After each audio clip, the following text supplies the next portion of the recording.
नमस्कार, म प्रतिमा चौधरी। नमस्कार, म अनिस्मा बस्नेत। राति 8 बजेको जनता समाचारमा स्वागत छ। सबैभन्दा पहिले प्रमुख समाचार। जसपा कार्यकर्तामाथि लगाइएको मुद्दा फिर्ता लिने सरकारको निर्णय। प्रत्येक जिल्लाभित्र निषेधाज्ञा जारी गर्ने सम्पूर्ण अधिकार प्रमुख जिल्ला अधिकारीलाई। अध्यक्ष ओलीको पार्टी विधान विपरीतका कार्य बन्द नभएसम्म अभियान जारी रहने एमाले नेता रावलको भनाई। ओलीले आफूलाई कारबाही गर्नै नसक्ने दाबी। नेपालमा कोरोना भाइरसको सक्रिय संक्रमितको संख्या 30,000 नाघ्यो। बुधबार एकै दिन 17 जनाको मृत्यु। कोरोना भाइरस महामारीको दोस्रो लहरबाट भारत नराम्ररी प्रभावित। सहयोग गर्न विश्व समुदायलाई राष्ट्रसङ्घको अपील। र नेपाल सुपर लिग फुटबलमा एफसी चितवन र बुटल लुम्बिनी एफसीको खेल 2-2 को बराबरीमा।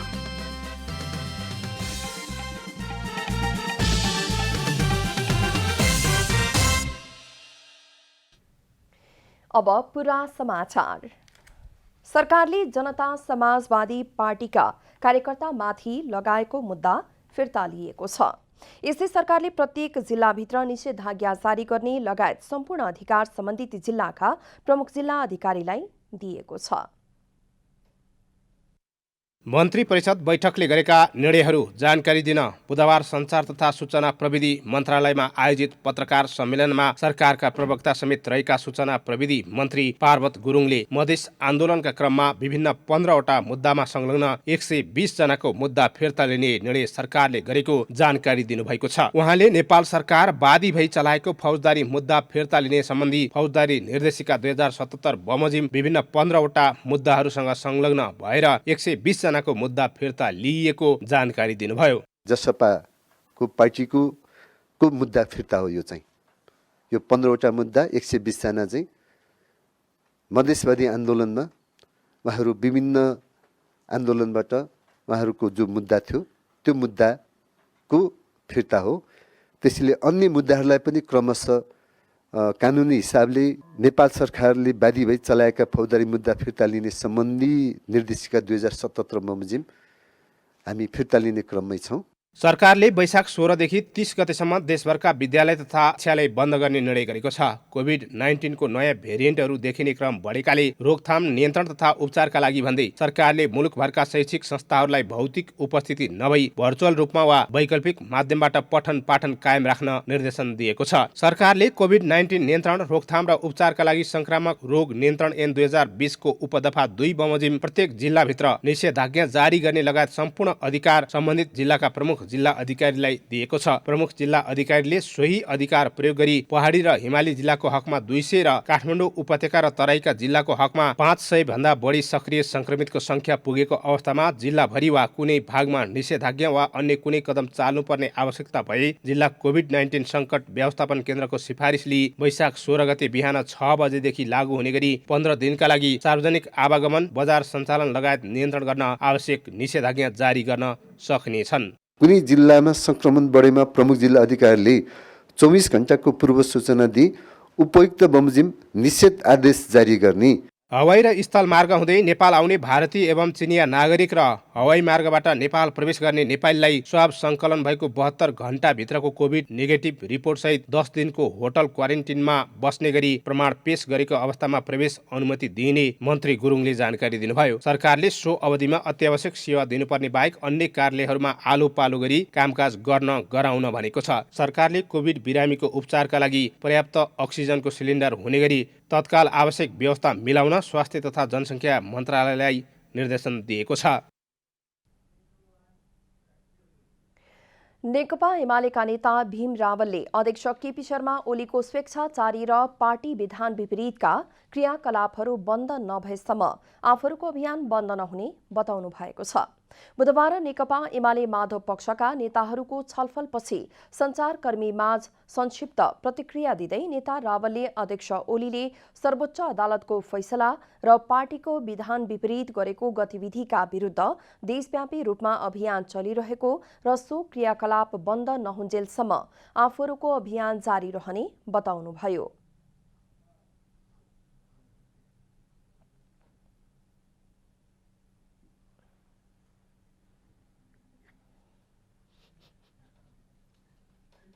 केपी शर्मा ओलीजीले निरन्तर गरिरहेका गलत क्रियाकलापको पनि हामीले समीक्षा गऱ्यौँ।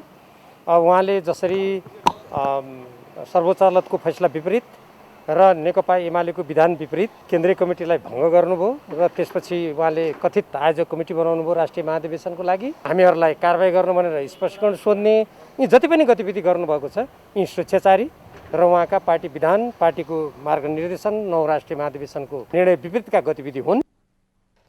नेता रावलले कोरोना नियन्त्रणका लागि सरकारले प्रभावकारी पाइला चाल्न नसकेको आरोप लगाउनु भएको छ। सरकारले प्रभावकारी काम गर्नका लागि आह्वान गर्ने निर्णय आफूहरूको भिलाले गरेको उहाँको भनाइ छ।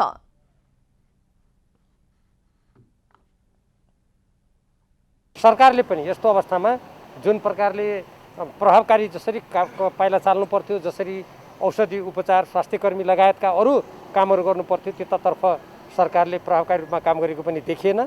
सरकारले पनि यसमा प्रभावकारी रूपमा काम गर्नुपर्छ भन्ने कुरामा पनि हामीले जोड दिँदै त्यसको लागि पनि हामीले आह्वान गर्ने निर्णय गरेका छौँ। नेता रावलले अध्यक्ष ओलीले आफूहरूलाई कारबाही गर्ने भन्ने कुरा गलत भएको बताउनुभयो। नेपालको कानून बमोजिम ओलीले आफूहरूलाई कारबाही गर्न नसक्ने उहाँको जिकिर छ। लुम्बिनी प्रदेश सभाको विशेष अधिवेशन वैशाख 19 गतेको लागि आह्वान गरिएको छ। विपक्षी दलहरूको माग अनुसार विशेष अधिवेशन वैशाख 19 गते दिउँसो 1 बजे बस्ने गरी आह्वान गरिएको हो। आफू विरुद्ध अविश्वास प्रस्ताव दर्ता गर्ने तयारी भएको सूचना पाएपछि मुख्यमन्त्री शंकर पोखरेलले अधिवेशन अन्त्य गर्नुभएको थियो। त्यस लगतै विपक्षी दलहरू नेपाली कांग्रेस, माओवादी केन्द्र र जनता समाजवादी पार्टीले विशेष अधिवेशन बोलाउन माग गर्दै प्रदेश प्रमुखको कार्यालयमा माग गरेका थिए। नेपालमा कोरोना भाइरसको सक्रिय संक्रमितको संख्या 30,000 नागेको छ। पछिल्लो 24 घण्टामा 4,897 जनामा कोरोना संक्रमण पुष्टि भएसँगै सक्रिय संक्रमितको संख्या 30,902 पुगेको स्वास्थ्य तथा जनसंख्या मन्त्रालयले जनाएको छ। पछिल्लो 24 घण्टामा 13,879 जनाको PCR परीक्षण गर्दा 4,774 र 955 जनाको एन्टिजेन परीक्षण गर्दा 123 जनामा कोरोना संक्रमण पुष्टि भएको हो। बुधबार संक्रमण पुष्टि भएका मध्ये 2047 जना काठमाडौँ उपत्यकाका रहेका छन्। बुधबार काठमाडौँमा 1464, भक्तपुरमा 232 र ललितपुरमा 351 जनामा कोरोना भाइरसको संक्रमण पुष्टि भएको छ। यो सँगै नेपालमा कुल संक्रमितको संख्या 3,12,679 पुगेको छ। पछिल्लो 24 घण्टामा 773 जना कोरोना संक्रमित निको भएसँगै संक्रमण मुक्त हुनेको संख्या 2,79,279 पुगेको स्वास्थ्य मन्त्रालयले जनाएको छ। यस्तै पछिल्लो 24 घण्टामा 10 जना सहित थप 17 जनाको संक्रमणबाट मृत्यु भएको छ। नेपालमा अहिलेसम्म कोरोना संक्रमणबाट 3,211 जनाको मृत्यु भइसकेको तथ्याङ्क छ। कोरोना भाइरसको दोस्रो भेरिएन्ट संक्रमण बढ्न थालेपछि सरकारले वैशाख 16 गतेदेखि 31 गतेसम्म राजधानी सहित उच्च संक्रमित भएका जिल्लाहरूमा निषेधाज्ञा घोषणा गरेको छ। निषेधाज्ञाका समयमा के गर्न पाइन्छ, के गर्न पाइँदैन सरकारले स्पष्ट तोकेको छ। कोरोना महामारीको दोस्रो भेरिएन्टको संक्रमण बढ्न थालेपछि काठमाडौँ उपत्यका लगायत देशका मुख्य शहरहरूमा वैशाख 16 गते बिहिबार बिहानैदेखि वैशाख 31 गतेसम्मका लागि निषेधाज्ञा जारी भएको छ। निषेधाज्ञामा अत्यावश्यक बाहेक सबै सेवा र व्यापार व्यवसाय, समूहमा आवजावत, सभा सम्मेलन, सार्वजनिक र निजी सवारी साधनमा पूर्ण रूपमा प्रतिबन्ध लगाइएको छ। यस्तै काठमाडौँ उपत्यका प्रवेश गर्ने व्यक्तिहरू अनिवार्य रूपमा तोकिएका क्वारेन्टिन, होम आइसोलेसनमा बस्नुपर्ने आदेश गरिएको काठमाडौँका प्रमुख जिल्लाधिकारी काली प्रसाद पराजुलीको भनाइ छ। फेरि सबै सेक्टरलाई हामीले एकै रूपले हेर्नुपर्ने हुन्छ। एउटा क्षेत्र खोल्ने, अर्को क्षेत्र चाहिँ बन्द गर्दा त्यहाँ फेरि समस्या आउँछ। त्यो भएको हुनाले अब अहिले डाक्टर साहबहरू स्वास्थ्य मन्त्रालयको सुझाव पनि के छ भने चेन ब्रेक गर्नलाई चाहिँ 1-1.5 हप्ता चाहिँ अलिकति टाइट रूपमै जानुपर्छ, ढिलो भइसक्यो भन्ने कुराहरू आइरहेको छ। तर अब कति सेवाहरूको कारणले अब सर्वसाधारण नागरिकलाई पनि प्रभाव पर्छ हैन। अत्यावश्यक सेवाहरू एम्बुलेन्स, खानेपानी, स्वास्थ्य, खाद्यान्न, तरकारी, फलफूल, दूध तथा दुग्धजन्य पदार्थ, बैंक, वित्तीय संस्था, दूरसञ्चार, इन्टरनेट, क्वारेन्टिन, आइसोलेसन, फोहोर मैला व्यवस्थापन लगायतका ढुवानी तथा यातायातका साधनहरूमा विशेष उल्लेख गरी सञ्चालन गर्न पाउनेछन्। खाद्य सामग्री पसलहरू दैनिक बिहान 10 बजेसम्म र साँझ 5 बजेदेखि 7 बजेसम्म सञ्चालन गर्न पाउनेछन्। यस्तै अनुमति लिएर बढीमा 15 जना सहभागी हुने गरी विवाह र व्रतबन्धका कार्यमा पनि गर्न सकिनेछ। यस्तै अस्पताल जानुपर्ने बिरामी, गुरुवा एवं मृत्यु संस्कारमा सहभागी जानुपर्ने एवं अन्तर्राष्ट्रिय उडानका भिसा र टिकट हुनेहरूले अनुमति लिएर यात्रा गर्न पाउनेछन्। अब लकडाउन भनेको अब एउटा बाध्यात्मक अवस्था पनि हो होइन, यो रहर होइन। भर्सक अब हामी यस्तै स्वास्थ्य चाहिँ प्रोटोकल पालना गर्दा होइन, एउटा भौतिक दूरी कायम गरेर अगाडि बढ्दा नै कोरोनाको सङ्क्रमण दरलाई चाहिँ हामी बढाउन सक्दैनौँ कि अथवा चाहिँ नियन्त्रण गर्न सकिन्छ कि भन्ने हाम्रो सोच थियो होइन। त्यसले मात्रै भएन, अहिले त्यो भएको हुनाले हामी अब अहिले निर्णय गर्ने पक्षमा नै रहेका छौँ। यस्तै विकास निर्माण कार्यमा प्रयोग हुने जनशक्ति र सामग्री ढुवानीको साधनको हकमा सम्बन्धित आयोजना वा कार्यालय प्रमुखको सिफारिसका आधारमा प्रमुख जिल्ला अधिकारीले जारी गरेको सवारी पास लिएर सञ्चालन गर्न पाइनेछ। अन्तर्राष्ट्रिय उडानबाट विदेश जाने यात्रुहरूको हवाई टिकट, पासपोर्ट, भिसा हुनेहरूलाई सिधै एयरपोर्ट जाने सवारी साधनका लागि सहजीकरण गरिने स्थानीय प्रशासनले जनाएको छ। कमला हमाल, काठमाडौँ। बिहिबारदेखि निषेधाज्ञा सुरु हुने भएपछि काठमाडौँ उपत्यका छाडेर घर फर्कने यात्रुहरूको भिड बढेको छ। ट्राफिक महाशाखाका अनुसार पछिल्लो 24 घण्टामा मात्र 52,190 जना यात्रु उपत्यकाबाट बाहिरिएका छन्। सोही अनुरूप दैनिक रूपमा यात्रुहरू जिल्ला जाने क्रम बढेको छ। गोङ्गबु स्थित नयाँ बस पार्क, कोटेश्वर, कलङ्की लगायतका क्षेत्रबाट घर फर्किने सर्वसाधारणहरूको भिड लागेको छ।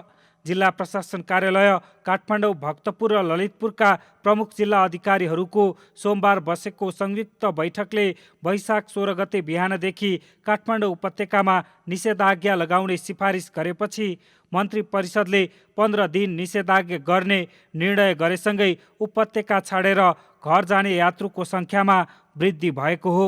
हामी जस्तो काम गर्ने मान्छे अब एक्कासी अब बन्द भयो भने अनि हामीलाई अप्ठ्यारो हुन्छ, के गरी खाने होइन। अब 1, 2, 4 पैसा कमाउनलाई त्यहाँबाट यतिबाट टाढा आएको, त्यही भएर अब सचेत पहिले नै घर जाम कि भनेर। विश्वै ठुलो समस्यामा छ, सरकारले पनि कोसिस त गरिरहेछ तर यो सम्भव छैन। त्यसैले पनि अब म के भन्न चाहन्छु भनेपछि अब त्यही सबैहरूलाई सेफ्टी बस्छ। काठमाडौँको नयाँ बस पार्कबाट हाल देशभरका 65 भन्दा बढी जिल्लामा सार्वजनिक यातायात ओहोरदोहोर गर्दै आएका छन्। नयाँ बस पार्कमा दैनिक 800 देखि 1000 सार्वजनिक यातायातले यात्रुहरूलाई सेवा दिइरहेको सञ्चालकहरूले बताएका छन्। ट्राफिक प्रहरी महाशाखाका प्रवक्ता श्याम कृष्ण अधिकारीका अनुसार पछिल्लो 24 घण्टामा मात्रै 52,190 जना यात्रु उपत्यकाबाट, त्यस्तै 7,009वटा सवारी बाहिरिएका छन्। यही क्रममा दैनिक यात्रुको सङ्ख्या बढिरहेको छ। गत वर्ष एक साताका लागि लगाइएको लकडाउन हप्तै पछि बढेकाले त्यस्तै हुन सक्ने आशंकामा पढ्न र काम गर्न आएका व्यक्तिहरू उपत्यकाबाट बाहिरिएका छन्। त्यस्तै कतिपय सवारीले क्षमताभन्दा बढी यात्रु राखेको पाइएपछि 160 भन्दा बढी सवारीलाई कारबाही गरेको प्रहरीले जनाएको छ। हाम्रो ट्राफिकले निकालेको डाटा अनुसार 52,190 जनाले काठमाडौँ छोडेर जानुभएको छ। सामान्यतया 37-38 हजार रेगुलर काठमाडौँ छोडेर जाने क्रम थियो। त्यो निषेधाज्ञाको सूचनासँगै यो क्रम हिजो 15,000मा बढी मान्छे जानुभएको छ र आज बिहानदेखि सडकमा बाहिर निस्किने गाडीहरूको चाप अत्याधिक छ। विगतमा जस्तो निषेधाज्ञा लगाइएको समयमा मानिसहरू हिँडडुल नगरून् भन्ने उद्देश्यले प्रशासनले 2 दिन घर फर्किन समय दिएको स्थानीय प्रशासनको भनाइ छ। सर्वसाधारणहरू निषेधाज्ञा थप हुँदै जाने डरले पनि उपत्यकाबाट बाहिरिएका हुन्। क्यामेरा ब्युरोका साथ अभिषेक सापकोटा, काठमाडौँ। काठमाडौँको गङ्गबु स्थित नयाँ बस पार्कमा घर जाने यात्रुहरूको भिडभाड आज पनि देखिएको छ। भोलिबाट काठमाडौँ उपत्यकामा निषेधाज्ञा लागू हुने भएपछि आफ्नो घर फर्कने मानिसहरू नयाँ बस पार्क पुग्दा भिड बढेको हो। भिड बढेसँगै बसको टिकट नपाएको र महँगो शुल्क तिर्न बाध्य भएको गुनासो यात्रुहरूले गरेका छन्। बुधबार पनि गोङ्गबु स्थित नयाँ बस पार्कमा घर जाने यात्रुको भिड लागेको छ। काठमाडौँ उपत्यकामा बिहिबार बिहानदेखि जारी गरिएको निषेधाज्ञा लामो समयसम्म रहने आशंका सहित मानिसहरू घर फर्किन लाग्दा नयाँ बस पार्क क्षेत्रमा भिड बढेको हो। भिड बढेसँगै लामो दूरीका सार्वजनिक यातायातमा टिकट नपाएको गुनासो यात्रुहरूले गरेका छन्। लामो दूरीका सवारी साधन थोरै भएका कारण नयाँ बस पार्कमा टिकट अभाव भएको हो। टिकट पाएकाले पनि महँगो शुल्क तिर्नु परेको गुनासो गरेका छन्। मान्छेलाई त्रसित भएर भ्रमित भएर चाहिँ यहाँबाट चाहिँ मान्छे थप संक्रमित हुने जटिल र समस्या चाहिँ उत्पन्न हुन सक्छ। खास त 1200 बज्ने देखिरहेछ होइन। टिकापुर भन्दा नि अब टिकापुर अलि पर्ने भएकोले ठिकै छ केही छैन भनेर त अहिले चाहिँ 60 भाइले तिर्यो होइन। टिकट खरिद गर्नका लागि भिडमा बस्नु पर्दा कोभिड सर्ने हो कि भन्ने डर यात्रुहरूमा छ। कतिपय यात्रुहरूले मास्कको प्रयोग ठिक ढंगले गरिरहेका देखिँदैनन् भने स्वास्थ्य मापदण्डका कुनै पनि विधिहरू अवलम्बन गरिएको पनि देखिँदैन। भिड हेर्दा यस्तो लाग्छ कि कतै यहीँबाट मानिसहरू संक्रमणमा परेर गाउँ गाउँमा पुग्दैछन्। कतिपय यात्रुहरूले निषेधाज्ञा जारी हुनुभन्दा अगाडि 2 दिन मात्रै समय दिँदा भिडभाड बढेको बताएका छन्। कोभिड संक्रमण हुन सक्ने जोखिम हुँदाहुँदै पनि आफूहरू टिकट लिन भिडमा जानु पर्ने बाध्यता रहेको उनीहरूको गुनासो छ। यसरी लाइनमा नबस्नु, तपाईँ डिस्टेन्स मेन्टेन गर्नुहोस्। के भइरहेको छ भने यसरी कोरोनाको कारणमा तपाईँ आफै घरमा कोरोना लगेर जाँदै हुन्छ क्या। भिडभाड छ यहाँ, एकजना मान्छे उभिने ठाउँ छैन, यहाँ खुट्टा टेक्ने ठाउँ छैन। बच्चा बच्चीदेखि लगायत सम्पूर्ण मान्छेहरू यहाँ मास्क नलाएर सेनिटाइजर प्रयोग नगरेर मान्छेहरू हिँडिरहेछन्। गाडीमा सिट छैन, घोडामा बस्ने परिस्थिति पनि छैन, उभिएर मान्छे गइरहेछन्। अब यो खास भन्दा राज्यको कमजोरी पनि हुन सक्छ।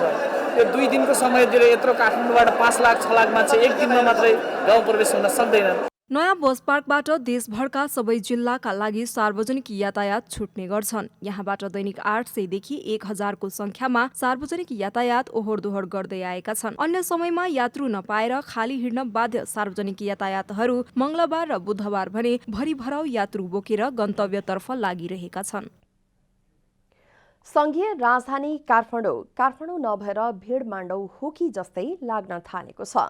कोरोना महामारीको बेला यो दृश्य देखिएको हो। यो भिड संघीय राजधानी काठमाडौँको नयाँ बस पार्क गोङ्गबुको हो।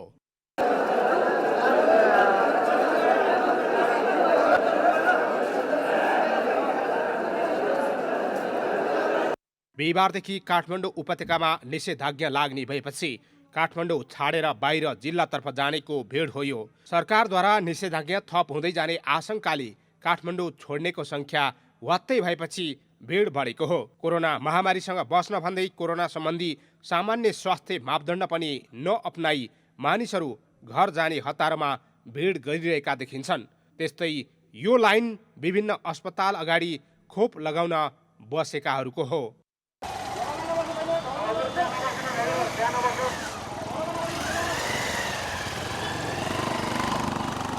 सरकारले आइतबारदेखि 18 वर्षदेखि 59 वर्षसम्मका व्यक्तिहरूलाई खोप लगाउन थालेको छ। खोप केन्द्र थोरै हुनु र बिहिबार बिहानदेखि निषेधाज्ञा सुरु हुने भएपछि भिड हत्तै बढेको हो। यसैगरी यो लाइन पेट्रोल पम्प अगाडिको हो।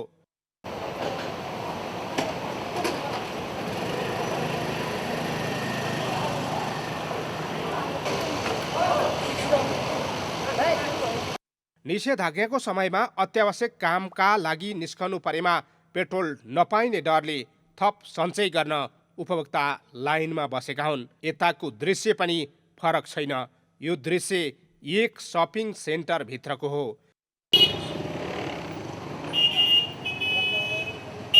बिहिबारदेखि निषेधाज्ञासँगै बजार पसल बन्द हुने डरले उपभोक्ता सपिङ सेन्टरमा भिड गर्न पुगेका हुन्। आवश्यक सामान एकै ठाउँमा पाइने भएकोले पनि उपभोक्ता एकैपटक सपिङ सेन्टरमा पुगेका छन्। यी भिडहरू सरकारको अव्यवस्था र फित्तलो योजनाको परिणाम हो। करिब 8 लाख मानिस काठमाडौँ बाहिरिसक्ने अनुमानका बीच 2 दिनको समय मात्र राखेर निषेधाज्ञाको मिति तोक्नु गलत भएर होला अहिले काठमाडौँ भिड माण्डौको पर्यायको रूपमा देखिएको छ। भिडले सबैको घरमा कोरोना लैजान सक्ने सम्भावना बारे भने कसले प्रश्न गर्ने?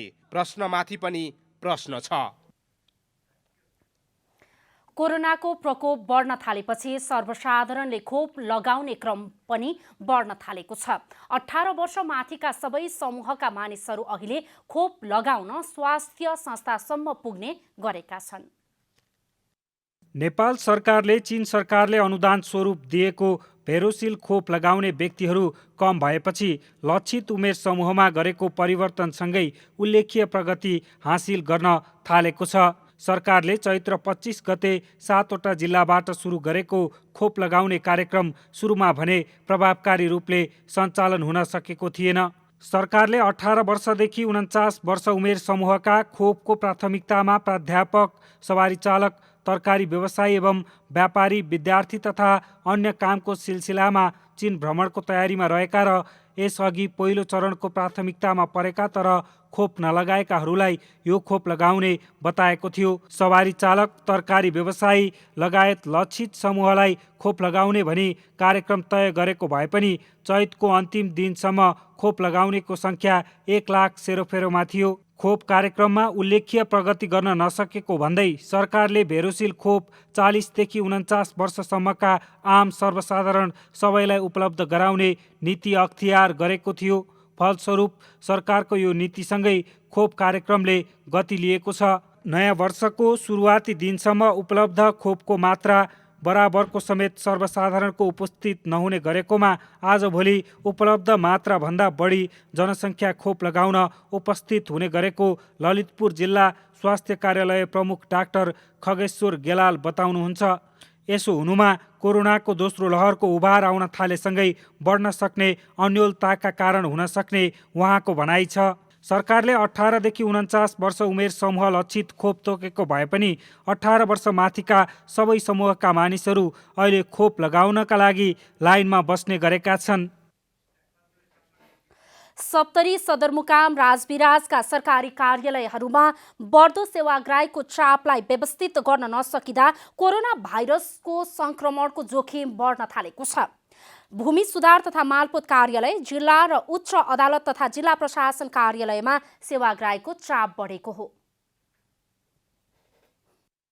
सप्तरीमा सरकारी कार्यालयहरूमा आउने सेवाग्राहीको चापलाई व्यवस्थित गर्न नसकिँदा कोरोना भाइरस संक्रमणको जोखिम बढेको छ। बढ्दो कोरोना भाइरसको संक्रमण रोकथाम तथा नियन्त्रण गर्न जिल्ला प्रशासन कार्यालय सप्तरीले वैशाख 7 गते 15 बुधे निर्णय जारी गर्यो। जिल्ला कोभिड-19 सङ्कट व्यवस्थापन केन्द्र DCCMC को बसेको बैठकबाट भएको 15 बुधे निर्णय सार्वजनिक गर्दै कडा रूपमा निर्णय कार्यान्वयन गर्न गराउन प्रशासनले निर्देशन पनि जारी गर्यो। सभा, सम्मेलन, गोष्ठी, सेमिनार, धार्मिक अनुष्ठान, मलामी लगायतका कार्यमा 25 जना भन्दा बढी भिडभाड नगर्न तथा सरकारी स्वास्थ्य मापदण्डको पालना गर्न गराउन निर्देशन जारी गरेको छ। तर ती निर्णय कार्यान्वयन गर्न गराउनतर्फ भने सरकारवाला निकायको ध्यान पुगेको छैन। 3 हप्तादेखि कार्यालय प्रमुखविहीन छ। यहाँ न कुनै सिस्टम छ न कुनै प्रक्रिया छ। कर्मचारीहरू आफै खुसी के काम काज गरिरहेको छ। अब जसले रुपियाँ दिन्छन् उसको काम हुन्छन्, जसले दिँदैन उसको पछाडि पर्छ। चाहे प्रदेश सरकार या केन्द्र सरकारले यो कोरोना कहरको कालमा अहिले कुनै पनि चाहिँ चासो देखाएको छैन। निर्णय गर्ने र कार्यान्वयन गर्ने गराउनतर्फ सरकारवालाले सामान्यतया ध्यान नदिएका कारणले आफू र आफ्ना परिवारमाथि कोरोना संक्रमणको जोखिम बढेको सेवाग्राहीको गुनासो छ। यता जिल्ला प्रशासनले सतर्कता सहितको मापदण्ड कार्यान्वयनमा ल्याएपछि केही हदसम्म भिड कम भए पनि थप व्यवस्थित गर्नेतर्फ कार्य भइरहेको जनाएको छ। मालपोतलाई र यहाँ उच्च अदालतको भिडभाड हुने, त्यसपछि जिल्ला अदालतको भिडभाड हुने, त्यहाँको उच्च अदालतको श्रीमानहरूलाई जिल्ला अदालतको श्रीमानहरूलाई मैले अनुरोध गरिसकेका छु। हामीले चाहिँ सेवा कटौती गरेका छौँ। उहाँहरूले पनि त्यही किसिमले हाम्रो जस्तो प्रकृतिको सेवा उहाँहरू हुँदैन, त्यही किसिमले सेवा कटौती गर्ने भनेर उहाँहरूले पनि भन्नुभएको छ। भिडभाड नहुने व्यवस्थापन गर्छु भनेर भन्नुभएको छ, त्यो गर्दै। सप्तरी जिल्लामा हालसम्म 1874 जना कोरोना संक्रमित पुगेका छन् भने 1791 जना संक्रमण मुक्त भएका छन्। हाल सप्तरीमा 44 जना सक्रिय संक्रमित रहेको स्वास्थ्य कार्यालय सप्तरीले जनाएको छ। सप्तरीबाट विद्यानन्द रामको रिपोर्ट। केही दिन अघि सल्यानमा 2 जना कोरोना संक्रमितहरूको मृत्यु भयो। वैशाख पहिलो सातादेखि जिल्लामा फैलिएको कोरोना संक्रमितहरूको संख्या दिनहुँ बढ्दै गएपछि आवश्यक जनशक्ति र औषधि उपकरणको अभावमा उपचारमा समस्या भएको छ।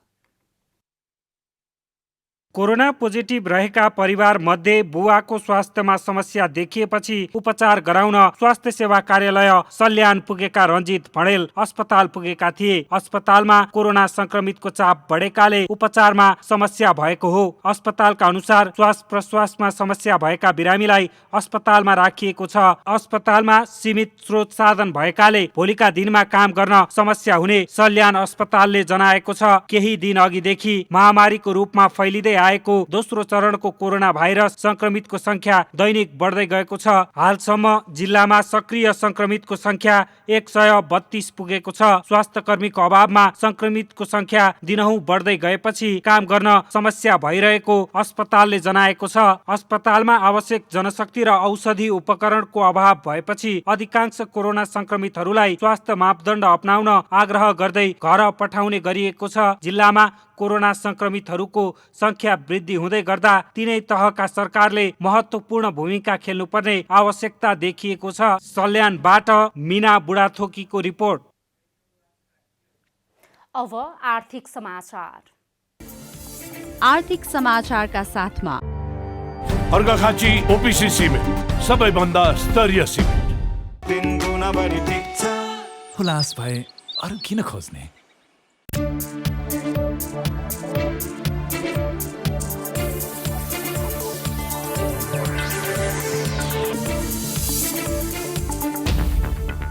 पछिल्लो पटक कोभिड-19 संक्रमण तीव्र रूपमा बढेसँगै सरकारबाट आम जनताको स्वास्थ्य सुरक्षा संवेदनशीलतालाई उच्च प्राथमिकतामा राखी मुलुकका विभिन्न स्थानमा निषेधाज्ञा जारी भएको छ। कोभिडको दोस्रो लहरले निम्त्याएको यस असहज परिस्थितिप्रति निजी क्षेत्रको प्रतिनिधिमूलक छाता संस्था नेपाल उद्योग वाणिज्य महासङ्घले चिन्ता व्यक्त गरेको छ। गत आर्थिक वर्षमा 1.99 र चालु आर्थिक वर्षको पहिलो त्रैमासमा 4.6%ले अर्थतन्त्र ऋणात्मक रहेको तथ्याङ्क प्रस्तुत गर्दै महासङ्घले दोस्रो त्रैमासदेखि तङ्ग्रिन थालेको अर्थतन्त्रमा फेरि संक्रमण बढ्दै जाँदा असर पर्ने देखिएको जनाएको छ। सरकार, निजी क्षेत्रसहित आम सर्वसाधारण सबैको अहिलेको प्रमुख दायित्व फेरि पनि संक्रमणलाई फैलिन नदिई अर्थतन्त्रलाई पनि चलायमान बनाउनु रहेको महासङ्घले जनाएको छ। जनताको स्वास्थ्य सुरक्षाका लागि सरकारले चालेका सबै प्रयासमा सदाझैँ सहयोग गर्ने निजी क्षेत्रको प्रतिबद्धता रहेको बताउँदै महासङ्घले निषेधाज्ञाका समयमा सर्वसाधारणको दैनिक जीवनयापन सहज बनाउन,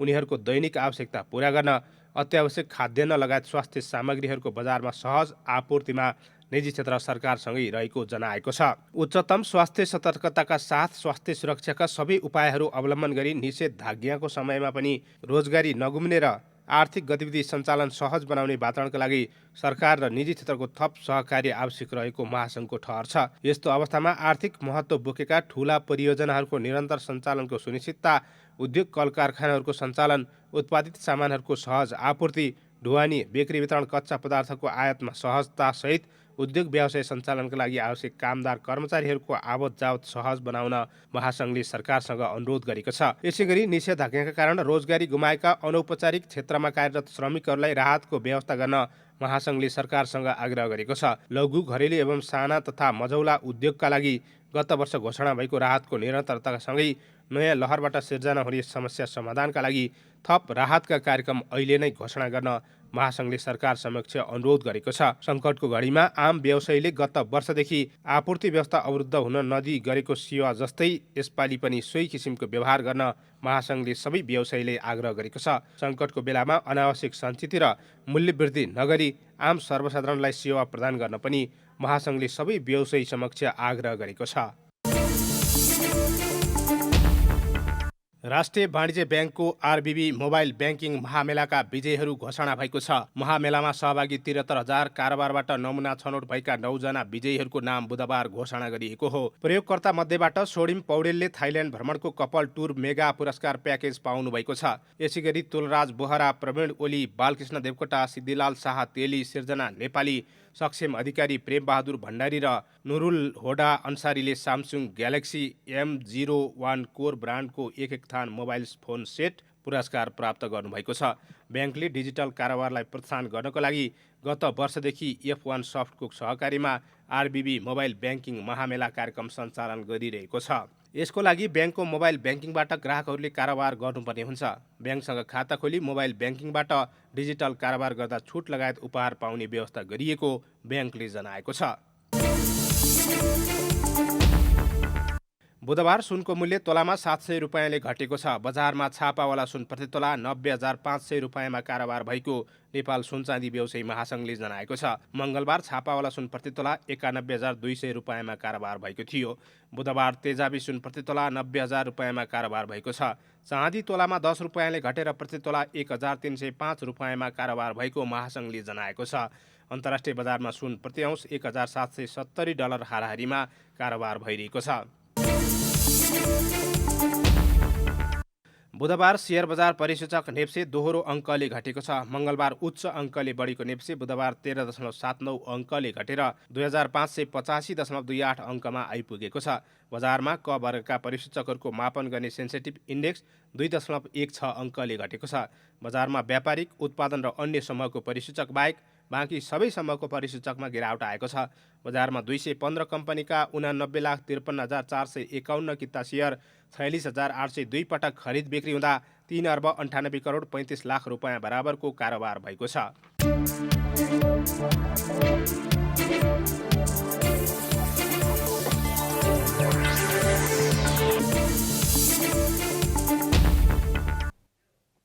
अब खेलकुद समाचार।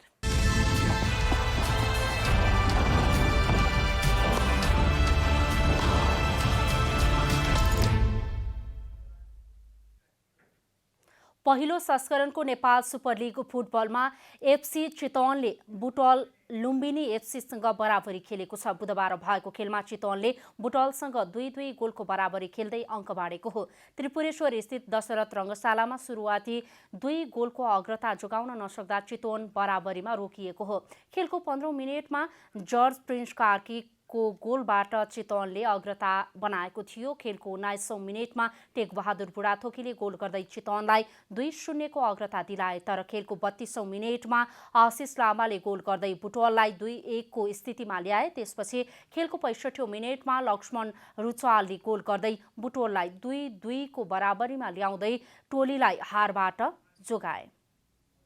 अब मौसम समाचार।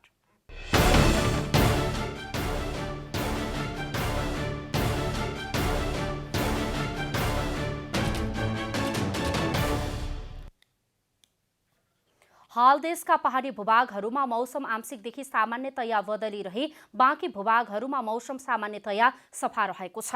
आज राति पनि देशका पहाडी भूभागमा मौसम आंशिक बदली रही बाँकी भूभागमा मौसम सामान्यतया सफा रहने जल तथा मौसम पूर्वानुमान महाशाखाले जनाएको छ। अब देशभरका विभिन्न स्थानको मौसम सम्बन्धी थप विवरण।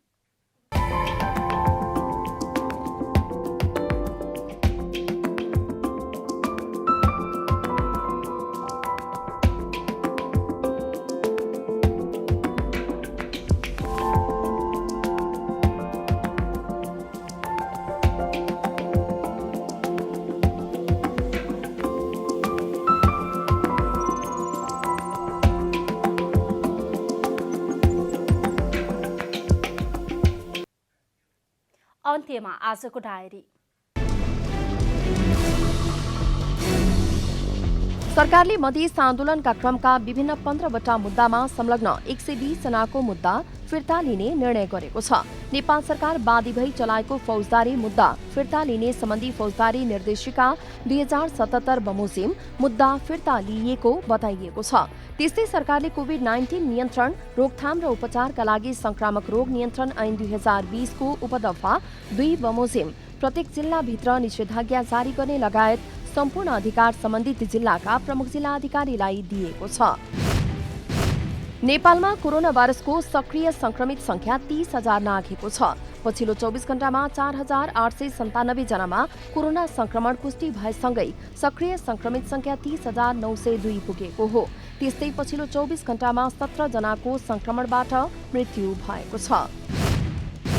नेकपा एमालेका नेता भीम रावलले अध्यक्ष केपी शर्मा ओलीको स्वेच्छाचारी र पार्टी विधान विपरीतका क्रियाकलाप बन्द नभएसम्म आफूहरूको अभियान बन्द नहुने बताउनु भएको छ।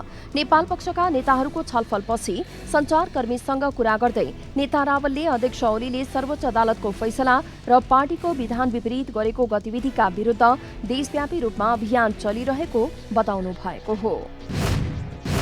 कोरोना भाइरस महामारीको दोस्रो लहरबाट अति प्रभावित भारतको सहयोगका लागि संयुक्त राष्ट्रसङ्घले विश्व समुदायसँग अपील गरेको छ। भारतमा कोरोना महामारीका कारण जटिल अवस्था सृजना भइरहेका बेला सहयोगको अपील गरिएको हो। पहिलो संस्करणको नेपाल सुपर लिग फुटबलमा एफसी चितवनले बुटवल लुम्बिनी एफसीसँग बराबरी खेलेको छ। बुधबार भएको खेलमा चितवनले बुटवलसँग 2-2 गोलको बराबरी खेल्दै अङ्क बाँडेको हो। सुरुवाती 2 गोलको अग्रता जोगाउन नसक्दा चितवन बराबरीमा रोकिएको हो।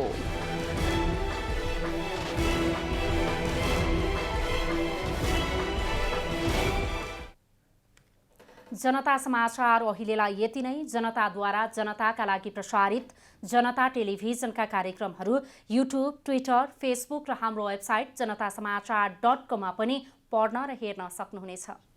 सूचनामा तपाईको सहभागिता, समयमा समाचार हाम्रो प्रतिबद्धता। कोरोना भाइरसको संक्रमणबाट बच्न नियमित रूपमा साबुन पानीले मिची हात धौँ, भिडभाडबाट टाढै रहौं। नमस्कार।